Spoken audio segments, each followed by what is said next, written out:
Eccoci qua, benvenuti allora a questo nuovo appuntamento con le pillole di Radio Veneto Agricoltura, benvenuti da Mimmo Vita. Vedete la professoressa Elisabetta Novello dell'Università di Padova, una storica, lei insegna storia, è importante questo perché oggi vi parliamo di acqua e di bonifica. Vi parliamo di questo perché si è appena concluso il Festival della Bonifica, che quest'anno ovviamente si è tenuto in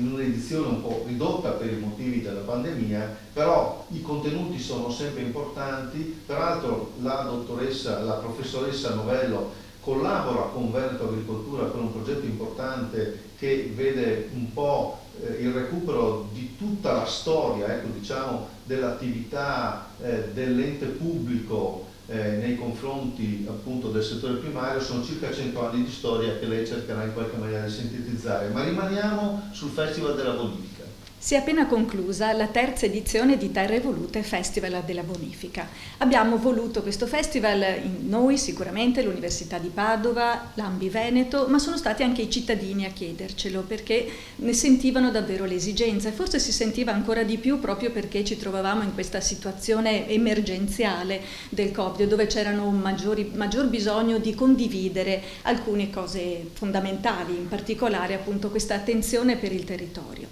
Quest'anno in particolare il festival, pur essendo in una versione ridotta, ha voluto dare un valore, un rilievo in particolare a quelli che sono gli obiettivi dell'Agenda 2030 dell'ONU e quindi legarsi a tutte quelle tematiche che a livello europeo stanno suscitando molto interesse e che vedono proprio in questa scadenza 2030 un momento importante di riflessione. Oggi siamo a 10 anni da quella data ed è giusto che anche i consorzi di bonifica si sentano coinvolti in questo importante percorso, motivo per cui abbiamo ospitato a San Donà di Piave un comitato scientifico formato da 21 accademici di molte università italiane che in questa occasione si sono per la prima volta incontrati fisicamente, perché fino ad ora si vedevano solo nei webinar e nei social, insomma via web. Si sono incontrati fisicamente e hanno potuto discutere su quelle che sono le tematiche delle terre di bonifica collegate al raggiungimento però degli obiettivi dell'Agenda 2030.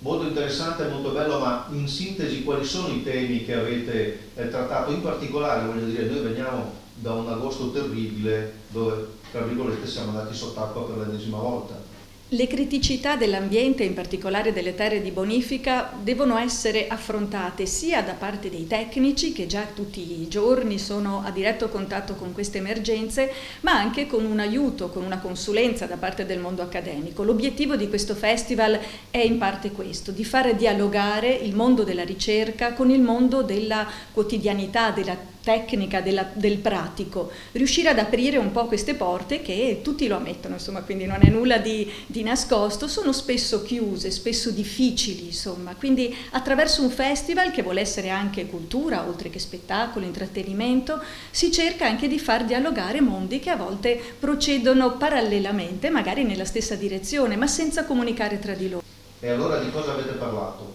Allora, si è parlato di crescita economica, si è parlato di coinvolgimento, di inclusione sociale e si è parlato di tutela dell'ambiente. Quindi queste sono le tre voci principali che sono anch'esse all'interno dell'Agenda 2030 ma declinate sul mondo della bonifica. E si è parlato di partecipazione, le famose 3P dell'Agenda 2030 includono anche questa, la partecipazione e l'organizzazione globale. Si è parlato quindi di tutte le difficoltà che interessano le terre di bonifica, ma anche del modo in cui i cittadini possono essere consapevoli di questo, sapere che cosa significa consorzio di bonifica, qual è il lavoro quotidiano di un consorzio di bonifica, cosa che molto spesso i cittadini anche delle terre nelle quali vivono, che quotidianamente sono all'asciutto, magari sono a 3 metri al di sotto del livello del mare o anche di più, non lo sanno. E questo è stato interessante, per esempio quest'anno in particolare c'è stata anche una mostra artistica che è stata inaugurata a Torre di Mosto al Museo del Paesaggio, dove un artista in particolare ha costruito delle pertiche lunghe 3 metri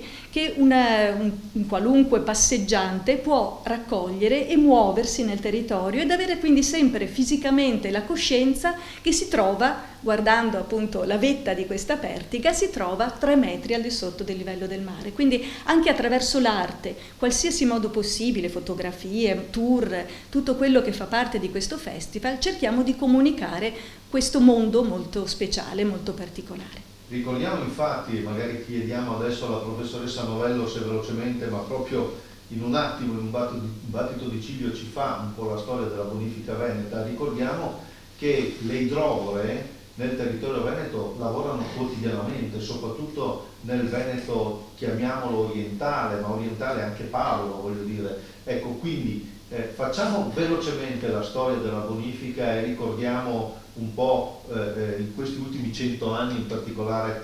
cosa si è fatto perché il Veneto non vada sott'acqua. Parliamo di 100 anni non a caso. 1922 c'è stato un importante convegno dei bonificatori veneti che poi è diventato anche un convegno nazionale e lì si è segnato un momento fondamentale per la storia della bonifica. 1922, eravamo nel marzo, avevamo personaggi come Don Luigi Sturzo, avevamo Modeo, avevamo Serpieri, avevamo Silvio Trentin e molti altri personaggi rilevanti che in quell'occasione hanno appunto ricordato tutto quello che era stato fatto nel passato fino ad allora, quindi bonifica idraulica, bonifica agraria, bonifica sanitaria, e però si era arrivato a un momento in cui, anche subito dopo la prima guerra mondiale, bisognava cominciare a lavorare molto fortemente per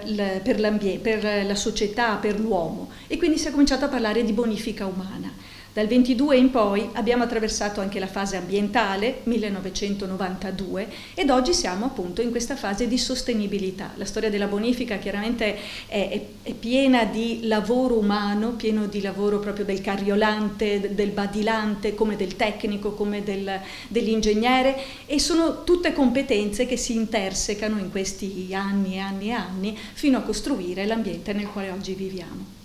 Allora, grazie alla professoressa Elisabetta Novello che ci ha ricordato che la storia del territorio veneto è una storia anche di fatica, è una storia di lotta, in questo caso nei confronti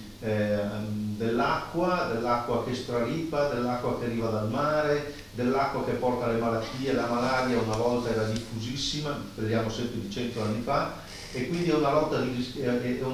è una